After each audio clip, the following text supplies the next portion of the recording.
মানুষের না বাবা খেতি যেটা এটা অ্যাকচুয়ালি আমরা যে অঞ্চলটার মধ্যে খুব একটা কঠিন।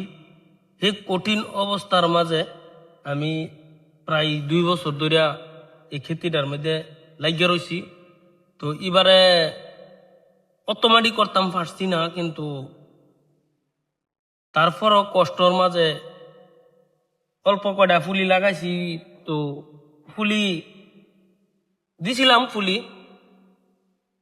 ফুলি দেওয়ার পরে প্রায় ফুলি বহুত মারা গেছে। সেই গতিকে আমি অতটুক আগ্রহ লইছি না। অল্প জায়গা আমি এবারে নতুন পদ্ধতি আরম্ভ করছিলাম।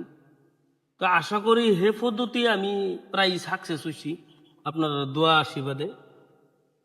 তো যারা যারা নাকি আমার ভিডিও দেখতেছেন কৃষি এগ্রিকালচার ফার্মিং এর লিগা, তো জড়িত রাখতারুন, অনেক লাভবান হইতার ভাই। যদি যারা কম বুঝ আছে তারা বুঝ দিবার লাগে অল্প হইলেও আমি চেষ্টা করবাম যে এই ভোট জলকীয়া খেতিটা অত সহজ না। আমিও অত সহজ বলে ভাবি না, কারণ আমার নিজেরা তো আমি ফট করে সাকসেস হইতাম পারি না। তারপরে দাও একটা নিয়ম আছে, এটার বহুত পরিমাণ একটা নিয়ম আছে গাছটা সুরক্ষিত রাখবার হইলে। সেই নিয়ম মতে খেতিটা করতে লাগে, আর না হইলে গাছ ফুললে ডইলে একটা হয়ে যাবে।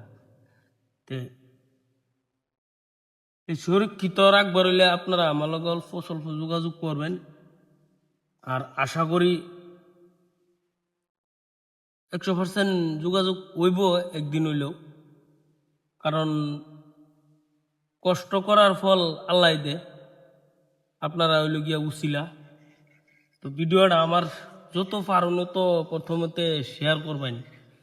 তা আমার ভিডিওটা কমই শেয়ার আর কমেন্টও কমায়, কারণ আমি নতুন পেজ আরম্ভ করছি।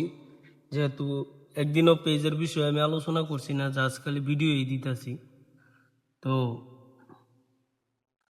অন্যের রূপে আমার আশাবাদী ফ্রেন্ডস ফলোয়ার্স যারা আছে যাতে আমার একবার নিতেন পারুন, আর আমি কৃষিকর্মের মাঝে যাতে অল্প আগ্রহী হইতাম পারি, হেঁটে লেগেও দোয়া করবেন। আর যত পারুন ভিডিওটা শেয়ার করবেন।